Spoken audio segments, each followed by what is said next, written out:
তো নমস্কার বন্ধুরা, তোমরা সবাই কেমন আছো? আশা করি তোমরা সবাই ভালো আছো। আমিও খুব ভালো আছি। তো আজকে নিয়ে চলে এলাম আরেকটি ভিডিও। দেখতে পাচ্ছ এখানে শাক কেটে রেখেছি। তো আজকে আমি শাক রান্না করব। তো তোমরা দেখতে থাকো ভিডিওটি। তো আমি এখানে কিছু সবজিও কেটে নিয়েছি, যেটা আমি শাকের সাথে অ্যাড করব। এখানে আছে ঝিঙে, আলু এবং পটল। তো ওটা কী শাক ছিল তোমরা কেউ যদি জেনে থাকো আমাকে অবশ্যই কমেন্টে জানিও যে ওটা কী শাক। দেখতে থাকো আমি কী করে রান্না করি। তো এখানে আমি তেল গরম করে নিচ্ছি, দেখতে পাচ্ছ। তো এখন আমি এর মধ্যে কালো জিরা ফোড়ন দিয়ে দেবো।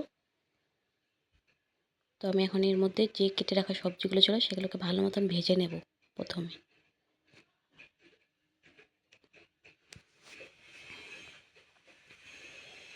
তো এখন আমি সবজিগুলোকে ভেজে নিচ্ছি।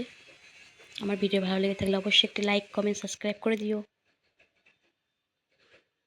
তো ভালো করে ভেজে নিচ্ছি আমি সবজিগুলো। তোমরা কি কখনো এইভাবে কেউ শাক বানিয়ে খেয়েছো? যদি খেয়ে থাকো আমাকে অবশ্যই জানিও। তো আমি এর মধ্যে শুধু লবণ এবং হলুদ দিয়েছি। আমি এর মধ্যে আর কোনো মশলাই দিইনি। তো তোমরা দেখতে থাকো আমি কী করে শাকটা বানাই। তো হলুদ লবণটা দিয়ে আমি আরেকটু ভালো করে ভেজে নিচ্ছি, দেখতে পাচ্ছ। তখন আমি এর মধ্যে শাকগুলোকে দিয়ে দেবো। এমন করে শাক রান্না করে খেয়ে দেখবেন। যদি ভালো না লাগে থাকে তাহলে আমাকে আপনারা জানাবেন কমেন্টে। দেখতে পাচ্ছ শাকগুলোকে নেড়ে চেড়ে নিয়েছি সুন্দর করে।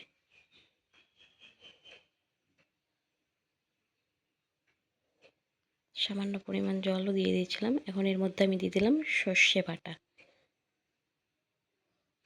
সর্ষে বাটা দিয়ে আর একটু ভালো মতো নেড়ে চেড়ে আমি এর মধ্যে একটু জল দিয়ে দেব।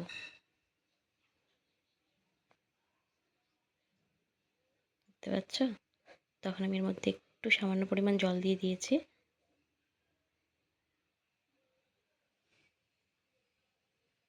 খুব সুন্দর করে নেড়ে চেড়ে নিচ্ছি। সত্যি এভাবে শাক রান্নাগুলো খুবই ভালো লাগে খেতে। অবশ্যই খেয়ে দেখবেন আপনারা। আমি আরেকটু জল দিয়ে শাকটাকে ভালো মতন একটু নেড়ে চেড়ে নিচ্ছি, যাতে আলুগুলো এবং শাকটা ভালো মতন সিদ্ধ হয়ে যায়। দেখতে পাচ্ছ আমার শাক কিন্তু রেডি হয়ে গেছে।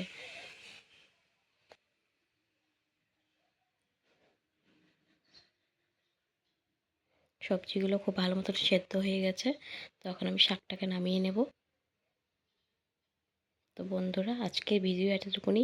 যদি তোমাদের আমার রান্নাগুলো সত্যি ভালো লেগে থাকে তো অবশ্যই একটি সাবস্ক্রাইব করে দিও। নমস্কার, ভালো থাকবেন।